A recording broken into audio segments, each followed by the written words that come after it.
take advantage of the 4-on-3s after they blitzed Jamal? Yeah, and I thought, it's one of those things you look at the stat sheet and only 5 turnovers for the game, which means you got shots up, and we shot 4 more shots than them, even with only 5 offensive rebounds.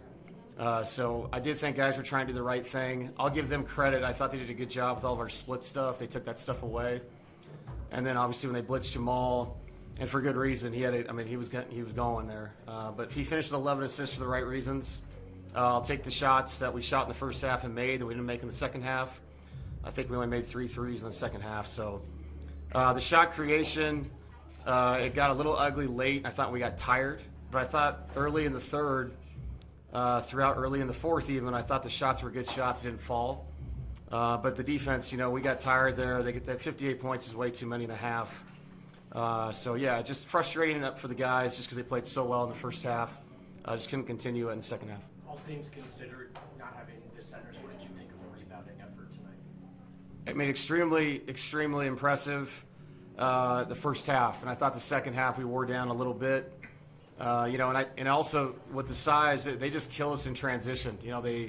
It's not the points that bothers me, the 25. It's how they got them. And a lot of them were just guys sealing at the rim. So we have to have a better awareness when you get back. If a small is on a bigger guy, and they have a lot of bigger guys, especially the way we are right now, a secondary defender has to be there to help your teammates. So, yeah, to only have 5 turnovers to give 25 transition points says a lot.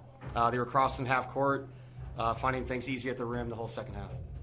Luka was doing a bit of everything, but obviously he was making some pretty tough shots in there too. Just how do you kind of assess the defense on him throughout the night? Yeah, it's going to be tough every night. He's a -2. Some of that is you look at the stats. The 10 assists bothers me because I think he was scoring a lot in the first half, but I liked, I thought guys were getting into him, doing the best they could, and then we were getting out and playing and attacking him. As the game went on, I thought he sprinkled in what he does really well, which is pass the ball. And then other guys started to score in a lot of different ways, like I said, in transition. He's always going to be a problem, but 12 free throws is way too many. We fouled 2 3-point shooters on top of that. So some discipline things we can do better.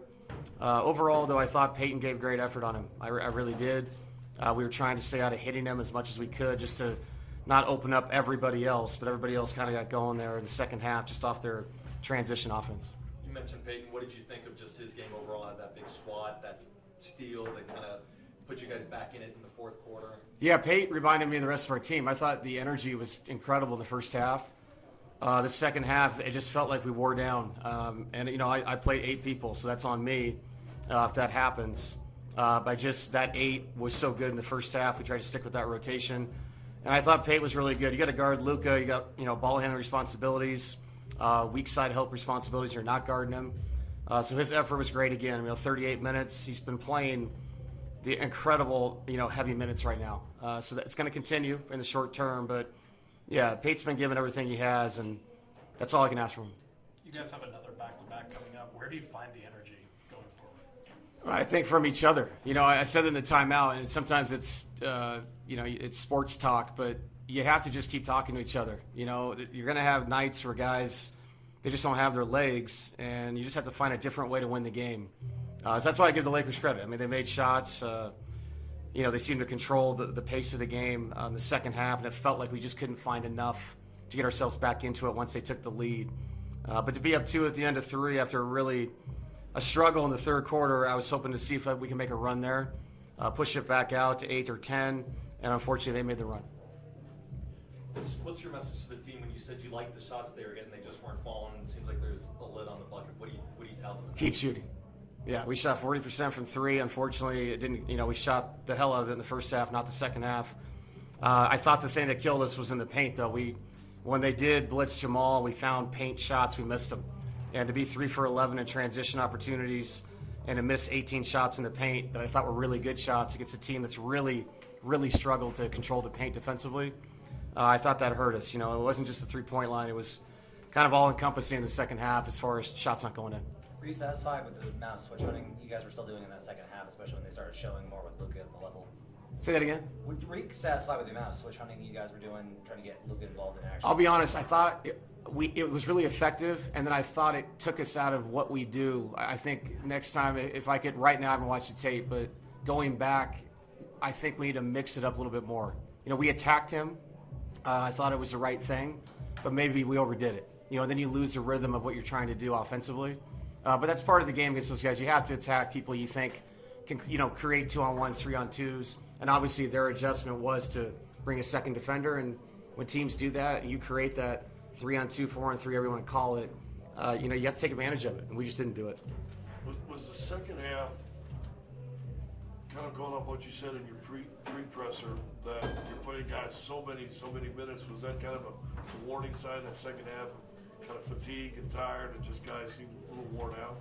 Yeah, and I mean, I'm sure a lot of teams can say that. It's that part of the season. Obviously, we're really going through it, and I have exasperated the players a bit with the minutes. And I really mean it. I thought the second half we came out and we had 3 straight really good looks, missed all 3. They score 2 out of 3 possessions. All of a sudden the lead is under 10. It just felt like it happened way too fast, and I thought the shot creation and quality wasn't bad. And excuses are excuses, whatever.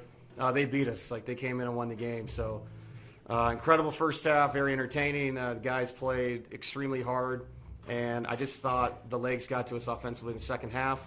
And they have very talented offensive players, obviously, that can make plays, and LeBron and Luka. So, good job to them. We'll see them again. Last one. Has there been any discussions about bringing anybody in on a 10-day just to fill in the gap with guys still out? Yeah, and we talked about the back-to-back, possibly with our two-way, with Curtis coming back to add a body. And those conversations will continue with the front office. Saw them today, and yeah, we have to be creative, And like I said, when you lose, you always look back and second-guess yourself. Maybe I should have played a 9th person. Does that mean that the other guys have better legs? I have no idea, but maybe it takes away a few minutes from someone. But this is what it is, man. We just have to fight through this, and we got to find ways to win games. That's the bottom line, and we've done that. We know we're capable of it, and tonight's a disappointing loss, but you move on. In 48 hours, you're back east playing Washington, Milwaukee in a back-to-back, Memphis on a Sunday afternoon. Like, this thing just keeps moving. So it'll feel bad tonight, but I'm excited to see what we do on the road trip. Thank you, Coach. Thanks. No news?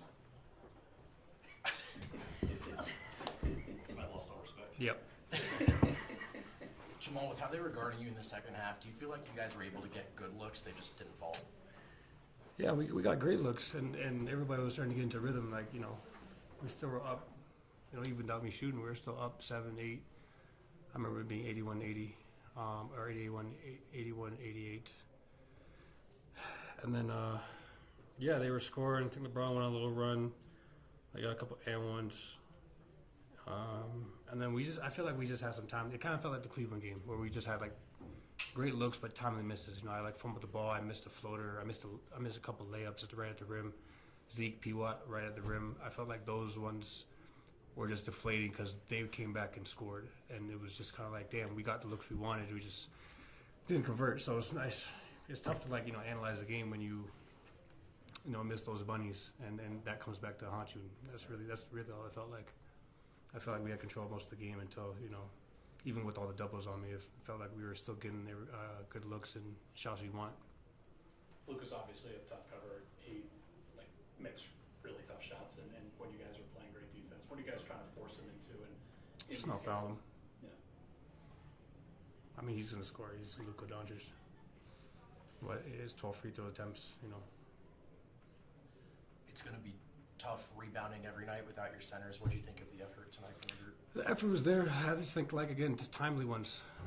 It's just when we needed the most, we couldn't come up with it, and then that came back to bite us, and then it felt like that was a ball game. And it's not on anybody. It's just unfortunate that we're so undersized right now. We got to put so much attention on the things that guys don't do normally. I'm not in the glass all the time. I gotta be focused on it for us to have a chance. You know what I'm saying? So it's just tough. It's a tough loss, honestly. Felt like we had control of it. Over the course of the season, just what have you seen from Spencer from an energy level standpoint? Spencer's great. He brings energy every night. He plays hard. He can make shots. He reads spacing. He doesn't ever call for the ball. He's just one of those guys that can do it all on the court. And he was everywhere. He's somebody that we're relying on right now. Even him being that size and in the corners a lot, he's still rebounding and still giving those extra possessions, which are just keeping us in the game. So, you know, we're gonna need more of that. Does your body feel different with the amount of usage that you've had to take on with all the guys out? Like, do you feel different the next day, worse, or is it pretty much just same? I feel better after a win. I feel good though. I feel good. Obviously, like you said, creating a lot of great shots, especially in the second half, just didn't fall. It's with the injuries that you guys have had, it's guys in some different positions, guys in sort of different situations. I know you're very comfortable in a lot of these different situations, but is the chemistry, not chemistry, but like just timing sometimes been off for second half? It's not it's not timing. I just guys are already out of position. You know, so Spence is going up against Jackson Hayes. Yeah. You know, I believe in Spence, but it's just not ideal for us. And then when we come up with the second unit, Zeke is one of our best rebounds right now, and he's still going against Aiden. So it's just like wherever, even our best rebounders are getting out-rebounded, and that's where the guards got to come in and put more emphasis on it and come in and crack back and all that. It's just, I just feel like I said, it was just timely. They had timely ones today, and it wasn't one particular player. It was just a couple of different plays that happened, and the score was a certain way, and that ended up being the ballgame. So it's a tough one. Did you book any travel for the All-Star break? But you know that I don't. I'm just asking if you had plans. No, no. I don't know. We're a little iffy on vacation this year, so. After a tough loss for you, do you just want to play the next game right away, or do you prefer some time to decompress? Yeah. Decompressing is nice.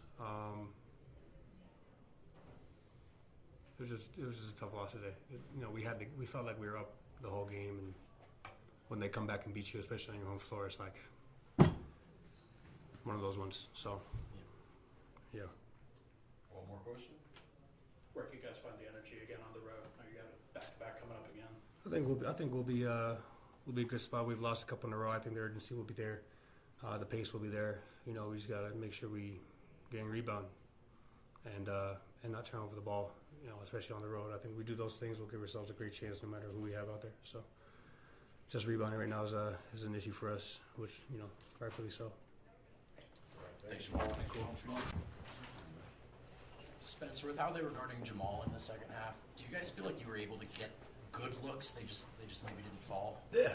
No, we got really good looks. I mean, we got several layups, open threes. It just kind of ran out of it in that second half and missed some open ones. I mean, but we felt like the offense flowed. Sure, some possessions could have gone a little bit better, but for the most part, we did what we normally do when they blitz Jamal, and we got the same kind of looks this time. They just didn't fall.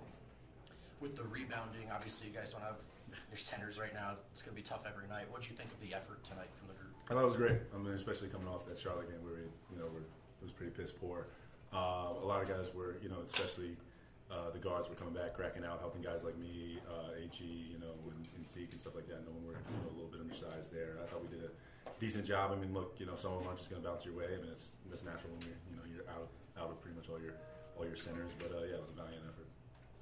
What's kind of your mindset when you're switching on to guys like Luka and LeBron? Yeah, just knowing their tendencies. I mean, Luka left, going to that step back. I mean, he's a tough cover because he's one of the guys who can really use your aggressiveness against you. So great at drawing fouls, so it changes a little bit how you guard. And then once he gets in that paint a little bit out right outside that restricted area, those are the shots you typically want to give up, but he makes them pretty well. LeBron's a little different. You want to try to stop him before he gets ahead of steam and everything like that. And then he loves that turnaround fade, which again you'll live with, but also they like taking it, and so that's what makes them superstars. How does Luka create space using his strength more than like speed and all that kind of stuff? He creates space with that little jumper over and over and over again. Yeah, I mean a lot of it's angles, and he's got a quick first step and everything like that. And so with the quick first step, as soon as he gets you lifted in the hips, he's able to take a good angle, which gets him in the paint, or is able to get you a little off balance and then step back to get just a little bit of space. And he's got such a high arc on his shot; he doesn't need a lot of it. But it's all those like quick jolt movements, and then the angle he takes right after it that kind of gets you a little bit out of position. Starting the game, making your first 4 threes, just where do you feel you're at with your jumper and just the overall work that you've done with it so far? I think it's great. I mean, I always have full confidence in my jumper, whether I go 2 for 7 or I go whatever I went tonight. And so, it's just shooting, getting comfortable playing in the NBA and taking shots like that. And everybody's got full faith in me to make them and stuff like that. And, playing with these guys, you'll get open looks. And so, yeah, I got full faith in them. My mindset doesn't change about it. You're the all-time leader in threes at Stanford. You shot 55% from three in the G League. Yeah. You shooting 39% from three from this year. Yep. How have you managed to stay so patient this year when we've asked you all these questions about your jumper when it's pretty clear you're a pretty great jump shooter? I kind of expected it. I mean, look, I'm a two-way coming out of the G League and stuff like that. You're going to have to prove yourself. I mean, even shooting 39%, teams still put the 5-man on me and, make me prove every game that I have to shoot it and stuff like that. So, I just kind of expected just because of where I'm coming from and the fact the jumper doesn't look, all that pleasing is also another thing. So it's what I've dealt with my whole career. So. Coach Adelman said that he thought you guys got worn down. Did you feel worn down in the fourth quarter? A little bit. I mean, when you're not making your open shots, you naturally get a little deflated, and I think that's what kind of took over. And we started to give up a little bit too many easy looks at the other end. When you miss an open shot and then they immediately come down and they will get an easy layup. That stuff kind of deflates you. I think the energy was great, and then as soon as the shot started not falling, you kind of lose a little bit of that adrenaline. I think that's kind of what happened. You actually posted your LinkedIn and you said after a while there's excitement and then it sort of wears down a little bit and you got to get into a routine.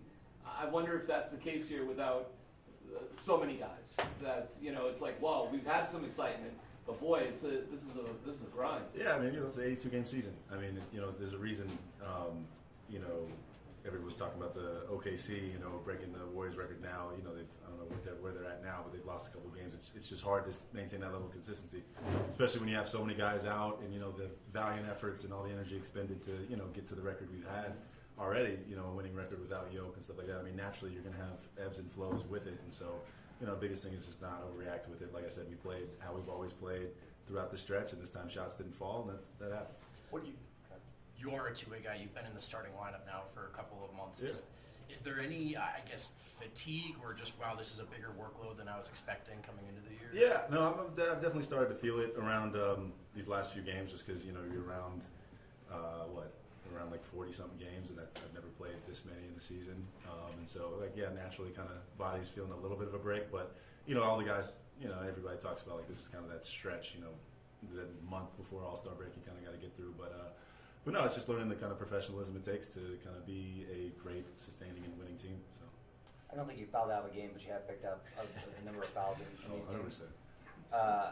When you go back and you're watching tape, either by yourself or with the team, what is kind of the things that you try and focus on for learning how to avoid those fouls? Naturally, when you're defending the guys I do and you try to do it at the intensity I do, you're gonna run into some, and that's just how it is. Especially guarding guys like Luka and LeBron and stuff like that. It's getting rid of the ticky-tack ones, the ones that maybe I can control a little bit. There's always gonna be some 50-50 ones that just don't go my way. But a lot of them is just when to put hands on guys, when to take them away, how to building a relationship with refs is also a key one. But I mean, for the most part, just don't let it affect what I do on that end. Sometimes I'll get a bunch of fouls. Sometimes I won't. I'll get away with some stuff and we'll come out with some steals and everything like that. Tonight's a little different. I thought I did a good job, and then the end we just had to hack them to throw them at the line. And so I looked up. I was like, damn, 5 fouls again.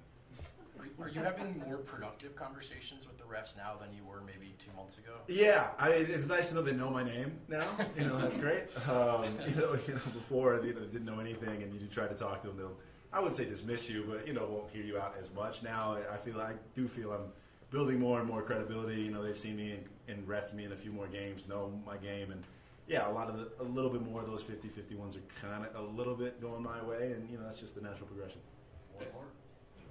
What do you think is the next step for you? What do you want the next thing? Not necessarily like contract-wise or anything like that, but more so skill set-wise, and then just where you want to continue to grow. Yeah, just a little bit more perimeter play, like when they have mismatches in guard or bigs on me, being able to take advantage of that more often. But we got so many great offensive players. My usage isn't going to be like that right now. Just really be able to pick off more of the. When we get switches off Jamal, everything like that, being able to play more in that mid-roll kind of area and make plays out of that when they, blitz him and stuff like that. So that's the biggest piece for this year. And then, as next year moves on, we'll focus on some other stuff. But, right now it's just whatever gets us to win games. You good, Benny? Yeah. Okay. Thank you. Thanks so much. Thanks, guys. Peyton, what did you feel like was the difference between the first half and the second half for you guys? I think that we just, we slowed down offensively. I think that we got some pretty great quality looks in the second half. But I just didn't think that we made them at a high enough level to win this game. I think we defended it well for the most part. We had a quarter that kind of got away from us, but, that happens when you're playing against, two of the greatest players the game has to offer. So definitely some things we can clean up and get better at, but I just want everybody to maintain confidence. What makes Luka Doncic so difficult to defend? A lot of things. 6'7", super strong, big body, great touch, and just obviously, one of the crazier offensive players that we've seen in a long time. And then also his just ability to get a whistle. Like, I feel like every time he's coming at me, I'm trying not to foul him, And that was more so my mindset rather than playing defense or trying to lock someone up or guard. Like, I'm always being mindful that he can draw a foul at any time as well and shoot the most free throws in the league. So it's tough. It's really, really tough. He has a lot of threats offensively, a lot of things that he does well. And, I just tried to do my best when I was on him. But he also, called screens off of me all game as well. So I think that he's just smart. He picks apart the game. He's surgical with the game, and he attacks matchups he likes. While you guys are without Big Val and Yoke, what are some things that you can do from the rebounding perspective and battle on the boards differently? I think just continue to fight. That's all we really can do. I think it's our mindset and it's our effort on a night-to-night basis. We've had games where we got out-rebounded and won. We've got games where we've rebounded amazing and lost. So I think that it's just a concerted group effort on the boards, and we all got to do more to make sure that we're not giving teams multiple opportunities at shots because the league is too good for that. Can you walk us through that big swat you had of LeBron and just what that kind of felt like for you? It's not my first time doing it. Not to brag in any way, shape, or form, but it's just like blocking anybody else. Although I have a tremendous amount of respect for LeBron and what he's done for the game. Can't say enough good things about the person and the player that he is, but, when I block a shot, I'm just on to the next play, ready to keep on defending. Speaking of defending, that late in the fourth quarter, you had hit that three, got the steal, hit AG again for a three. What was that sequence? What was going on for you there? Just trying to make something out of nothing. We was in desperation mode, and I was just trying to make plays. I hit a three, and I saw that they were kind of trying to slow it down, and Luka threw it to Brown a little slow. And I thought that I had a better chance of getting to it than the other players, so I went for the steal. I gambled, and I got it. AG made a big three. Sadly, it didn't help us win the game, but it was a cool play.